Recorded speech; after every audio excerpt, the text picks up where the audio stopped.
అమలు చేయకపోతే మనం అడగాలి అనే తొందరపాటు బీఆర్ఎస్ కూడా చూపెట్టేదని అనుకోను.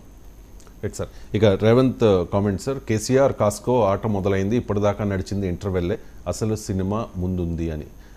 అంటే ఇంటర్వెల్ ఇప్పటిదాకా అయిందని చెప్పి నాకు తెలిసి ఇప్పటిదాకా వాళ్ళకి ఎన్నికల్లో ఫలితాలు చూశారు కానీ తర్వాత చూసింది ఏమీ లేదని నేను అనుకుంటా, యాజ్ పర్ మై నాలెడ్జ్. అంటే ఇంటర్వెల్ కాదు, న్యూస్ రీల్ అయిపోయింది. మొదట్లో న్యూస్ రీల్ వచ్చే సినిమాలలో. అవును సార్. సో అందువల్ల ఇంకా ఇంటర్వెల్ చాలా దూరం ఉంది కదా సార్. అంటే ఉద్దేశం ఏంటంటే ఇది కూడా కారణం అదే, మళ్ళీ లోక్సభ ఎన్నికలే కారణం. స్థానిక ఎన్నికలు రాజకీయ పార్టీల మధ్య ఈ రకమైన వాద ప్రతివాదాలు ప్రజాస్వామ్యంలో సర్వసహజం. సో వీరు వాళ్ళని కాచుకో అంటారు, వాళ్ళు వీళ్ళని కాచుకో అంటారు. మేము కన్నెర్ర చేస్తే, ఇప్పుడు అంటున్నారు చూడండి, కాంగ్రెస్ కన్నెర్ర చేస్తే బీఆర్ఎస్ ఖాళీ అని. లోక్సభ ఎన్నికల్లో కాంగ్రెస్ ప్రభుత్వం కూలిపోతుందని వాళ్ళు అంటారు. సో నిత్యం అస్త్రశస్త్రాలు ప్రయోగించుకుంటూనే ఉంటారు. కేసీఆర్ కాచుకోకుండా ఉండడు, అసెంబ్లీకి వస్తాడు, కాచుకో అంటూ మళ్ళీ ఆయన కూడా సవాల్ చేస్తాడు. కేసీఆర్ పారిపోతాడు అని నేను అనుకోను. కేసీఆర్ టెంపర్మెంట్ తెలిసిన ఎవరైనా ఖచ్చితంగా ఆయన ఈ విల్ ఫైట్ ఇట్ అవుట్ తప్ప ఆయన ఏం రాజీ పడడు. ఇక్కడ తెలంగాణ ఉద్యమ సమయంలో మనం చూసాం కదా, అనేక డక్కా మొక్కీలు తిన్నా ఒక దశలో 2 లక్షల నుంచి కరీంనగర్ నుంచి గెలిచి 20,000తో మాత్రమే గెలిచారు, ఓడిపోతారన్న దశలో.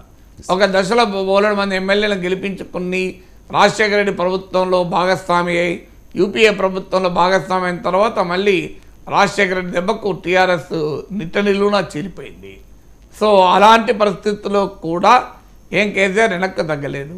అందువల్ల రాజశేఖర రెడ్డి, చంద్రబాబు లాంటి బలమైన నేతలు ఉండగా అసలు తెలంగాణ ఉద్యమం పేరు కూడా అప్పుడు ఎవరు ఎత్తని సమయంలో దాన్ని అందుకున్నాడు. అందువల్ల కేసీఆర్ లాంటి నాయకుడు, ఆయన రాజకీయ స్వభావం అని తెలిసిన ఎవరైనా ఆయన ఏమీ మ్యాచ్లో ఆట ఆడకుండా పారిపోతాడని తెలియదు అని నేను అనుకోను.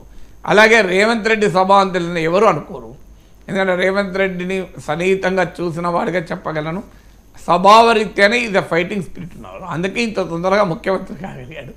ఇంతమంది నాయకులు ఉండగా ఆయన రాజకీయ ప్రస్థానాన్ని మనం కూడా చూస్తే చాలా ఫాస్ట్గా రైజ్ అయ్యాడు కదా.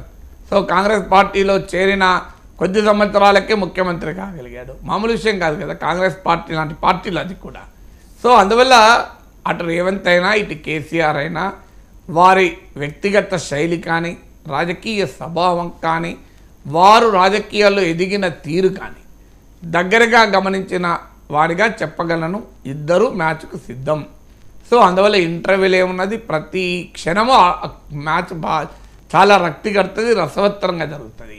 సో కేసీఆర్కు టీం కూడా ఉంది, కేటీఆర్, హరీష్ లాంటి 2 వైస్ కెప్టెన్స్ ఉన్నారు, చాలా పవర్ఫుల్గా ఉన్న వాళ్ళు. అందువల్ల మ్యాచ్ రసవత్తరంగా జరుగుతుంది, ఉత్కంఠభరితంగా జరుగుతుంది, చివరి బంతి వరకు మనకు ఆసక్తిని ఇస్తుంది. జై భారత్ అబద్ధాలు ఆడుతూ ఉన్నారు.